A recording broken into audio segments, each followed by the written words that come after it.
When I took him to the airport and had, I think, about 4 or 5 new timers going on a mission trip. So I know they're excited. 'Cause I know how I was when I went for the first time. So, but we'll go ahead and take some prayer requests.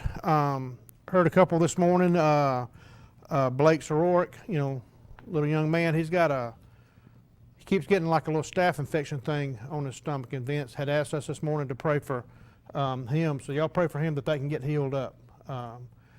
And in our praise this morning, Adam Watson comes in here on Sunday morning sometimes. Y'all know him, the paramedic, and all that.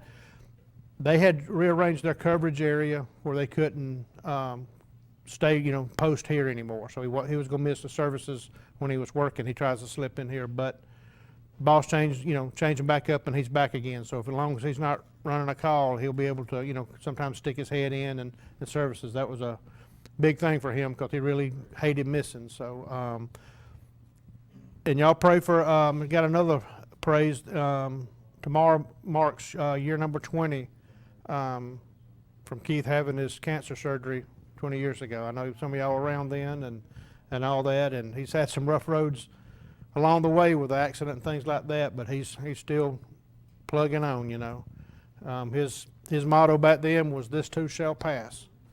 And the last time they checked, the little remnants of that tumor was still just laying there doing nothing. So that part of it has been awesome. So we're gonna have a little lunch thing for him tomorrow. But we didn't realize it till he about a month ago. He said, "Hey, it's coming up year number 20." And it stunned us that he had been that long, in a sense. But it's been awesome, But y'all, still continue prayers for him and his family. So other prayer requests this morning. Yes, sir. Karen's in the hospital. Breathing problems and all. Mm-hmm. Pick him up, pull it off of him, off of him. Okay.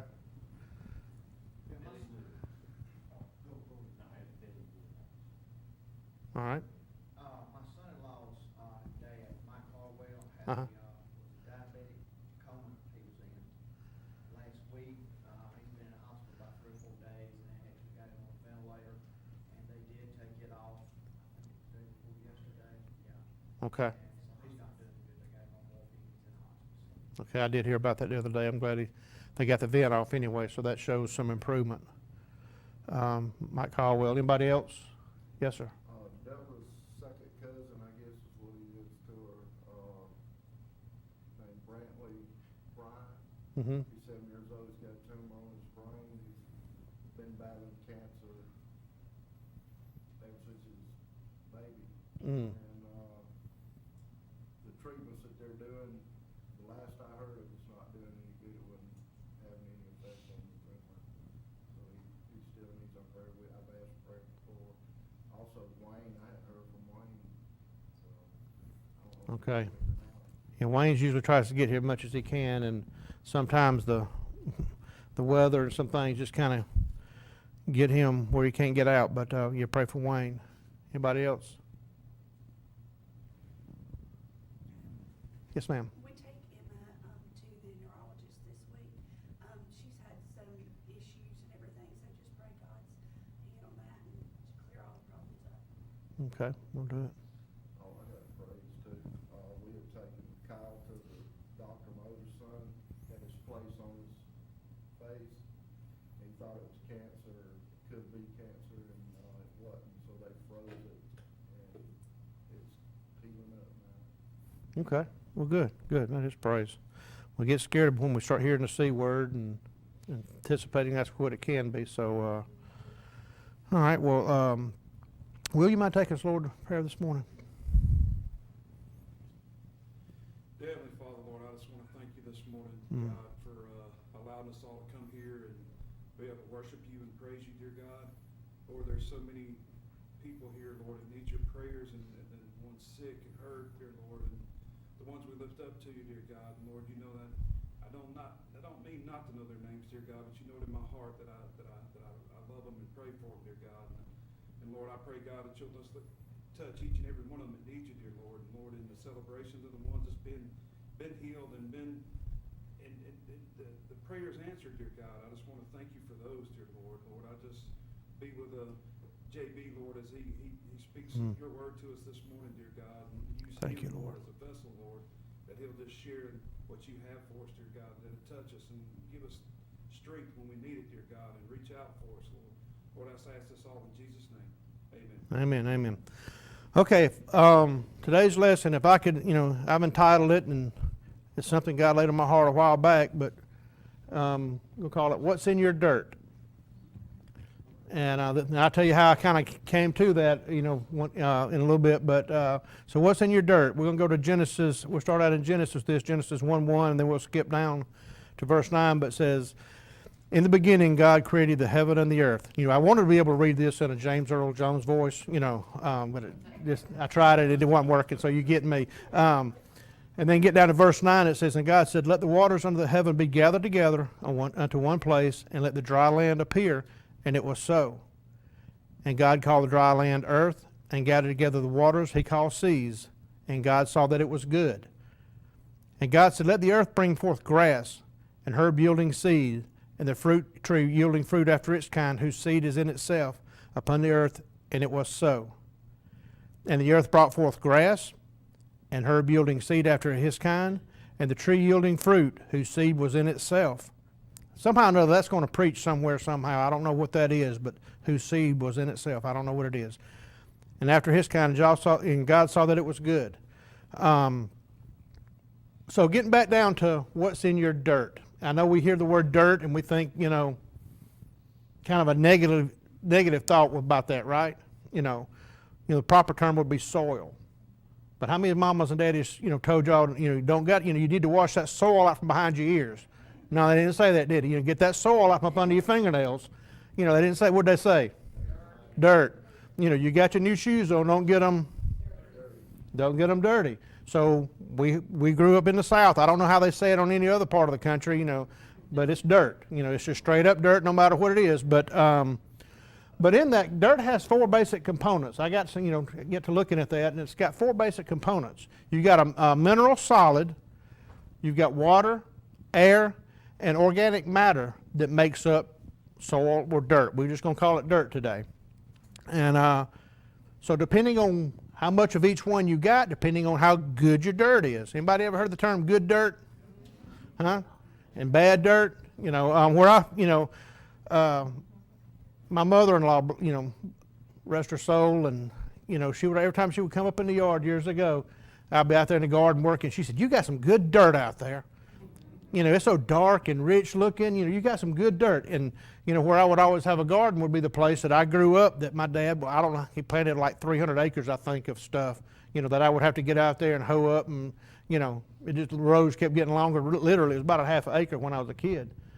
But, we had good dirt. Now, she was the type person that she could grow a whole garden on this carpet right here. She just had that knack about her. But she took what she had in her yard and made it good dirt. And we'll get into that a little bit too, but that's when I started really hearing, good dirt. She was always saying, you got good dirt. So we got to find, what makes our dirt good. In Matthew 13:8, and I'll get into some more in Matthew a little bit. I'm just going to read that one verse right now. But other fell into good ground and brought forth fruit, some 100-fold, some 60-fold, and some 30-fold. So that sounds like it's pretty good dirt where those seed fell upon, and we'll get into that in a minute. When we get there, but soil health or dirt health, can be defined as, and I'm going to try to read this as eloquently as possible, the capacity of a soil to function within ecosystems and land use applications that can sustain productivity, maintain environmental quality, and promote plant and animal health. Y'all get all that? We're going to break that down in a minute too. But that's soil health, But basically what it takes to get there is good cultivation and tillage. We got to get out there and plow it up, We got to get out there and till it up and hoe it up. The proper nutrients and the depth. We got to be able to do that, right? Depth's important, isn't it? If we plant out, some corn, 3 feet in the ground, is it going to come up? It's too deep. We plant it, you plant it right there on top of the ground, right up under a layer of, of sand. Is it going to come up? Nope. It's too shallow. So, all that matters. Good drainage. If it rains like we've been having and it stays there in the garden, about the only thing we can grow is rice. I mean, nothing else is going to be able to live. It's got to be resistant to weeds and degradation. It's got to be able to fight off those things, and it's got to be resilient when unfavorable conditions occur. So what are some of those things that, talk about it? So let's look at Matthew 13, 3 through 8, and I'm not going to really read on all the verses. I think she's going to put them up there before us, but starting in verse 3, the sower went out to sow. Jesus is one of the parables he taught, and on verse 4 it said some fell by the wayside. When the sower was thrown out there, some fell over to the side.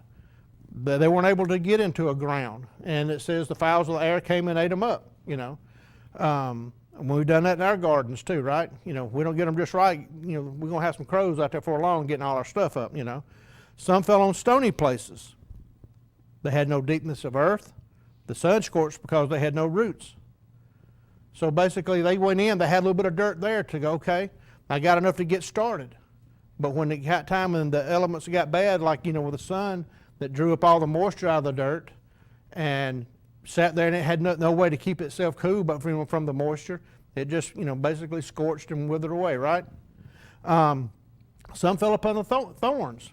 Now, when we plant a garden or something like that, we necessarily don't have thorns, but we have that thing we call coffee weeds, right? I don't know what their purpose is or why they only come up when you break up the ground, but that's the only time you ever see them. But all of a sudden you start planting something, and next thing you know, here comes the coffee weed and morning glories and everything else. And the thorns, basically, in the way the Bible talks about, it'll sit there and choke out what you're trying to grow up because they've been established, okay? Their roots are established into the dirt. And then some fell on good ground. And it says some 100-fold, some 60-fold, and some 30-fold. So in that, it sounded like they had some good, ground to grow up, and some of it must have been better because it, yielded 100-fold. Some of it was good, but might not have been good as others, and it was a 60, and you still had good dirt at 30 because it reproduced itself 30 times from what you planted. So that's pretty good stuff. But what if you got bad dirt? In studying some of this stuff, one researcher says to learn what makes good dirt is to study what makes bad dirt. Okay, and one thing we can, one clue is, nothing's going to grow good in bad dirt, right? Anybody got a spot in their yard that when the springtime gets here in the summer, that it's just not as green as the other? You can't, you have to sit there and for whatever reason, the grass is not growing like it's supposed to. You got some bad dirt there, and you got to, somehow to make it good. So y'all sitting there going, what's all this dirt got to do with anything? And we're going to bring it around here in a minute, but what makes bad dirt? You ever thought about that? We saw what can make good dirt, but what makes bad dirt? Bad dirt is, comes from soil compaction. It comes from the soil crusting over, get a hard shell on it. It comes from low organic matter and minerals. And it comes from increased pressure from diseases, weeds, and insects. We recently finished our first line course, and this is where I kind of got this message, in teaching one of the classes there. And one of the course topics was change the roots, change the fruits. And in that, talking, for first responders and all that, it's talking about when our roots get down there, the things that our roots get, it's what kind of affects us. In their first responders' life, it's the trauma they see.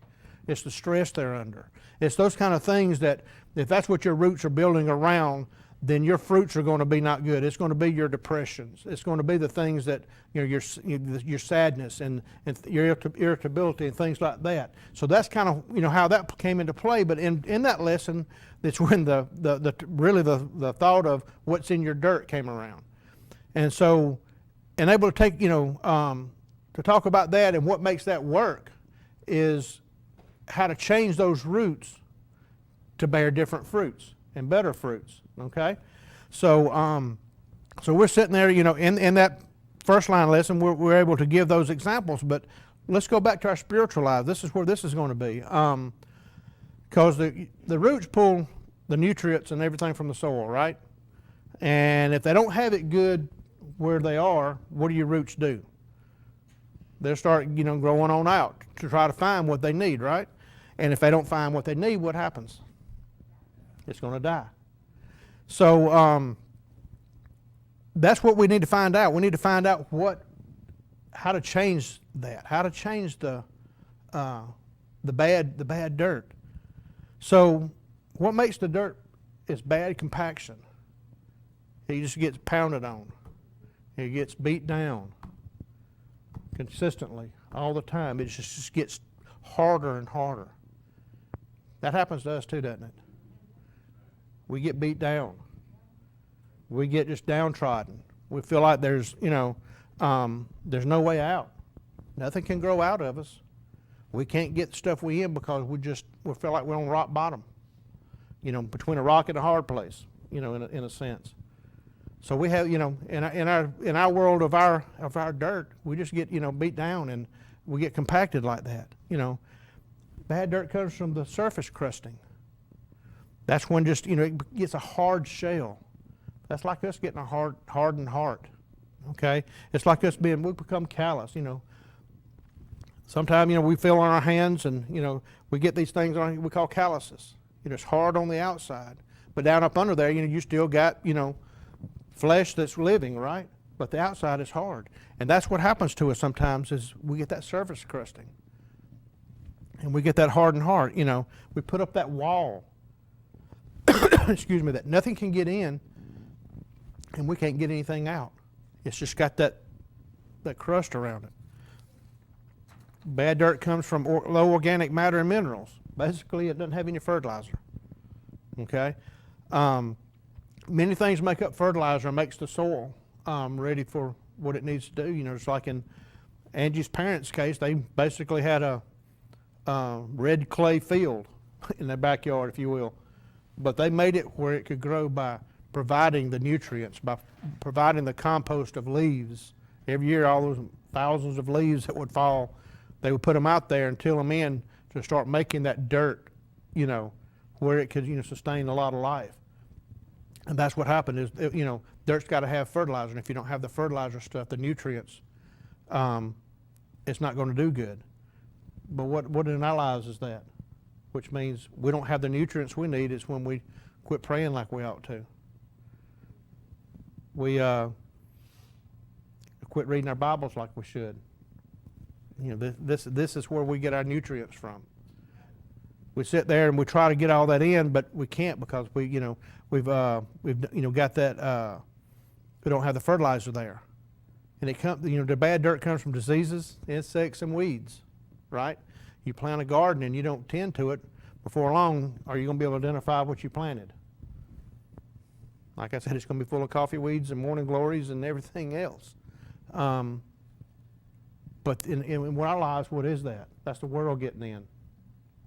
That's a world full of junk that's out there. And if you don't believe me, just look at any news, any social media thing, and just see it each and every day. The world's full of the junk, the weeds, and that's what happened. That's what happens to make bad dirt. It doesn't have that. All that stuff gets in there. In John chapter 15, we read about the vine, which is Jesus, right? And we're going to touch on that just a little bit. We read about, in that it says, in John 15:1, I am the true vine, and my Father is the husbandman. Every branch in me that beareth not fruit, he taketh away. And every branch that beareth fruit, he purgeth it, that it may bring forth more fruit. Now you are clean through the word which I have spoken unto you. Abide in me, and I in you. As the branch cannot bear fruit of itself, except it abide in the vine, no more can ye, except ye abide in me. I am the vine, ye are the branches. He that abideth in me, and I in him, the same bringeth forth much fruit, for without me you can do nothing. It sounds like Jesus had some pretty good dirt, doesn't it? For him to be the vine and be able to do that. And we all know he does, and things like that. So what in that it's talking about, I am the vine, ye are the branches. And he's talking about the husband, which is, God sitting there and pruning us up, to make us grow. We know when we have bushes and trees in our yard, if we want to produce more, that's what we do to them, right? And we're going to talk about that a little bit more in just a minute, but we got to be able to withstand the pruning if we're able to, to do that. So, how do we make our dirt good? How are we going to do that? The article said, while I was reading, it says it has to be cultivated and tilled, right? You got to keep that soil broken up. How does God do that with us? Doesn't it say that He molds us and makes us continually? He takes, and we've heard the song, He doesn't throw the clay away. What is clay? Dirt. And so He's continually molding us. He's continually making us the way we need to be. He's cultivating us. He's tilling us. If we let Him. So, but it says we have to be tilled, so we got to let God mold us and make us. It says we have to have the right nutrients. And we learned what the nutrients were, right? It's the fertilizer. And we get our fertilizer from what? The book. We get it through prayer. We get it through worship. We get it through being able to read what He's doing for us. To pray when we have that need and hear those answered praises. That we talked about some this morning. How He sat there and has answered prayers. When we hear those things, it lifts us up even more. It kind of gives us a little bit of rejuvenation when we hear that He's answered a prayer that we specifically prayed for. Sometimes it's almost immediate. Sometimes it takes a minute, but He does that. Just like we were talking about a while ago. My son Keith. He answered prayers. He answered prayers along the way. So that's what we have to do to get the right nutrients. We have to have good drainage. Okay? If we let all this stuff pour in on us and it doesn't, and we don't get rid of the bad stuff, what's going to happen? We're not going to be able to produce, right? We're just going to basically drown in it. So we got to keep the good stuff and make sure that we let the bad stuff get on out of here. Let it go ahead and get away. We know we don't need it. We got to let it drain away from us. So that's what our dirt is. We got to be able to, to learn this stuff, to be able to get this stuff. And we have to be resistant to weeds and insects. Just like the dirt does, we do things to kind of, to do that to dirt to make it, be able to sustain, plant life. We got to do that for us, which means we have to have a strong faith, right? Even when times when faith is not, we can never see that, I don't know how I'm going to be able to do it. I feel like my faith is not there anymore. We got to be able to have that strong faith. We got to put on what? The armor of God. We got to be able to sit there and go out each and every day to be able to be resistant to those weeds and insects of the world that would, mess up our dirt. We got to put on that armor. And that's what we do. Like, someone, preparing the ground for growing something, we've got to be able to do that for our lives. We got to prepare something. We got to be able to make ourselves be able to be that resistance. But we have to be resilient when unfavorable conditions occur. That means we got to be able to bounce back. Anybody ever had any trials and temptations come your way? Anybody? I'll go ahead and raise my hand. Anybody? Yeah, we have. All of us have some type, some ways. They come. We're coming. They're coming. We know they're coming. We've had them. Okay? But how good our dirt is will show how much we can become resilient. They hit us, and they hit us hard sometimes, and how well we can bounce back. And that shows our resiliency in being able to grow something in our life. So I'm going to hand this out to a couple of y'all if y'all don't mind passing them around.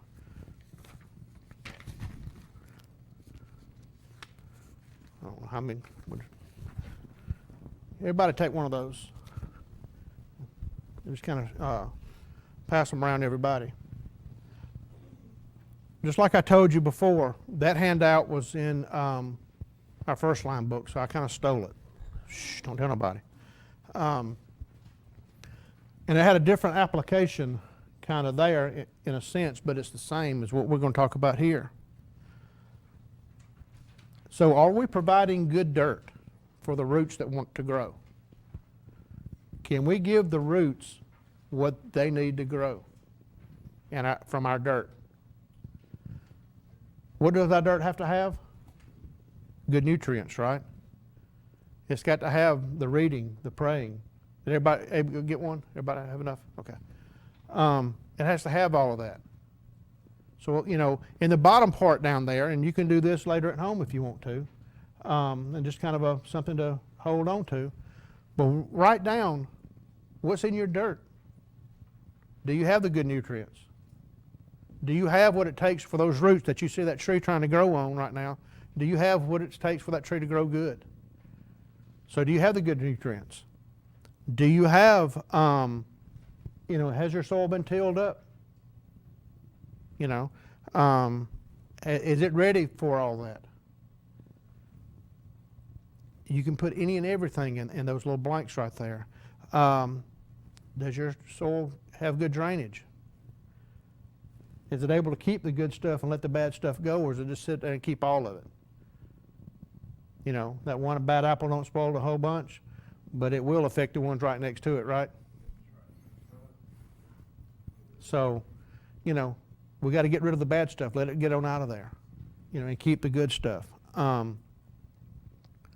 don't know why this popped in my head. It's like cheese. Cheese gets a little moldy. We don't throw the whole block away, right? We just cut the mold off of it and keep on going. Right? Okay. Same way, okay? We don't throw away the whole thing, but we got to get rid of the bad stuff. It's got to be resistance. Is your soil resistant? Do you put on that armor of God each and every day to be able to withstand the things that come? Do you sit there and be faithful and believe each and every day that, hey, God's going to take care of me in this? Even though sometimes he seems like he's far away, that's because we sometimes let our soil get a little crusty on the top and we can't see through it. It's got to be resilient. When the temptations come, which we know they are, the trials are going to come, and the Bible says it will. Can it be resilient to bounce back when you have those attacks? Because here's the thing, Satan, and I heard this the other day, if you're living in the world, don't have Christ in your life and all that, and it seems like everything is going great for you, and why should you, go do what your Christian friends are doing? You've got everything. Well, guess what? Satan's got you where he wants you anyway. He's not going to mess with you. Right? He's already got you. You can continue to do good, and he's going to use you to, mess up your friends if he can. But if you have Jesus, he can't have you. He can't possess you at all. And he knows that. But he's going to try to mess up your testimony. He's going to give you throw stuff at you to see if you can bounce back. And that's what we got to be able to do. Our soul's got to be big enough to bounce back from it. So what's in our dirt? What will the fruits be that we will produce from our dirt? When those roots get in there and start seeking the nutrients and everything it needs, what's going to be the fruits? What can you grow? Are you going to be able to grow something or someone? Help them when they need help? Be able to provide a listening ear? Be able to provide support? Be that shoulder? Are we going to be able to do that?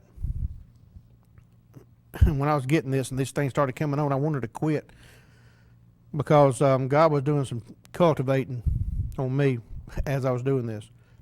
Are you the dirt that roots seek you? Are you going to be that dirt that they're not getting what they need over here? So we know sometimes we can try to pull up a bush or whatever, and the roots are, you never knew they went that long, right? Are we going to be the dirt that those roots come to? When was the last time God prepared you, cultivated you to grow someone? When was the last time he took your clay and started molding a little bit? Like I said, I'm not, I'm teaching y'all. I've been teaching me all week, and we have to be that. We have to be the one and have all those right nutrients for that. And this is where it got really hard for me. If you are growing you, can your root survive a pruning? You know, when it's talking about in there, you know, I am the vine, you know, the husbandman pruneth, you know, God's going to prune us and make us grow and bear more. You know, every time that happens, every time you snip something off a plant, that plant, basically the defenses have come up and it has to fix that broken off or that cut off place, right? So in other words, it has to sit there and have everything it needs, the soil, from the soil. It's got to get all those nutrients to fix that what's cut off so it can guess what? Not only grow it back, but grow it better. So that's why we prune things so they will grow more and more. Is your dirt going to be able to provide the nutrients? If you were growing you, would your plant be able to survive what your dirt's got? Or will it dry up and wither away because it can't do it? It sits there and tries to draw so much, it either stunts its growth. So it's just sitting there, it'll live, but it's just hanging on. Or it'll be able to provide those new opportunities, those new things, the new fruit out there. And that's when God got all off in my business when I was doing this. So I mean, this has been for me all week long. So can your roots, you know, survive that pruning? In this lesson right here about what's in your dirt, it's about what can we do, not only for ourselves but for others. What's in our dirt? What's in our dirt to be able to help somebody? You know, we think of dirt, like I said, you know, at the beginning, kind of has that negative thought of, you know, it's dirty and all that kind of stuff, and our mind kind of looks at it that way. But what is in our dirt? You know, we know that dirt can't grow anything, soil does. But in the concept of this, what is in our dirt? Can it do that? Can we grow us? If we right now, can we fill in the bottom right there and say we've got all those things in our dirt to produce what spiritual fruits at the top? And it could be, you know, becoming more faithful in reading your Bible. It could be becoming more faithful in praying for someone, being that helping hand, being more involved in ministries. It could be reaching out, starting, you know, helping out in a ministry to start a new ministry. All those are your spiritual, you know, fruits out there. You know, can we be able to do that? There's one more thing that I want to show is that last picture. When the world tries to wash you away, be the dirt that the roots can still hold on to. Y'all see that tree there? It's sitting there going, I want to survive. But evidently there's some bad dirt that got washed away right there. So those roots found some good dirt. Some good dirt to hold on to. That's where we need to be in that. We've got to be that good dirt that when those roots reach out for us, that we can be able to, it might be our own roots. It might be our spouse's roots, our children's roots, our friends' roots. Somewhere on the line, those roots are going to reach for us. Are we going to be able to give them the strength and nutrients they need? And look how green that tree is.